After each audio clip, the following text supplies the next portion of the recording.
আসসালামু আলাইকুম। হ্যালো বন্ধুরা, আমি আপনাদের মাঝে হাজির হয়েছি একটি গুরুত্বপূর্ণ ভিডিও নিয়ে। সেটা হচ্ছে পটল চাষ সম্পর্কে। এখন পটল বানে উঠে সম্পূর্ণ হয়েছে। ইদানিং 8-10 দিন ধরে বর্ষাকাল, এই সময় পটলে প্রচুর পচা লাগতেছে, গাছও মারা যাচ্ছে। আমার এই ভিডিওটা তাদের জন্য যারা কৃষক ভাই, যারা পটল চাষ করে, তারা সবাই একটু এটা মনোযোগ দিয়ে আমার ভিডিওটা শোনেন। এটা হচ্ছে এখন বৃষ্টির সময়। আপনার যাদের গাছ এরকম বানে উঠে গেছে,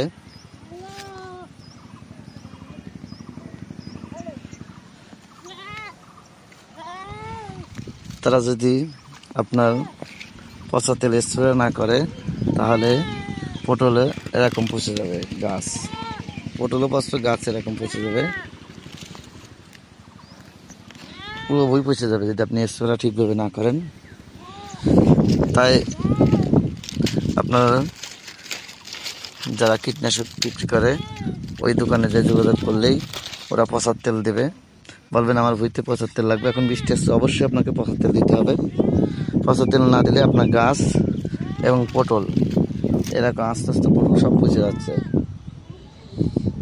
আমার ভিডিওটা অবশ্যই আপনারা বেশি বেশি করে শেয়ার দেবেন, কারণ পটল আপনার সবজির ভিতরে একটি গুরুত্বপূর্ণ ভূমিকা পালন করে। সেটি এখন বর্তমানে এরকম বানাইতে পুরো গাছ যদি নষ্ট হয়ে যায়, তাহলে আপনার কষ্টটাই বৃথা হয়ে যাবে। সেক্ষেত্রে আর জালে জালে এরকম বতি বতি কাটা কাটে ফেলতে হবে যাতে পচা না লাগে। সেক্ষেত্রে আপনাকে অবশ্যই পটলের 2-3 দিন অন্তর অন্তর, এখন বর্ষার সময় স্প্রে করতে হবে। এখন প্রচুর বৃষ্টি আসছে, একটানা 6-7 দিন ধরে। এই বৃষ্টির কারণে প্রতিটা ক্ষেতে আপনার এই পটলটা পচে যাচ্ছে।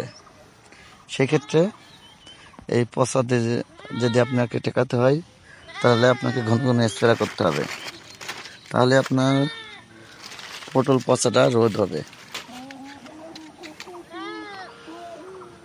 এরকম একটা ভুঁইতে, এই ভুঁইটা হচ্ছে আপনার 10 কাঠা ভুঁই।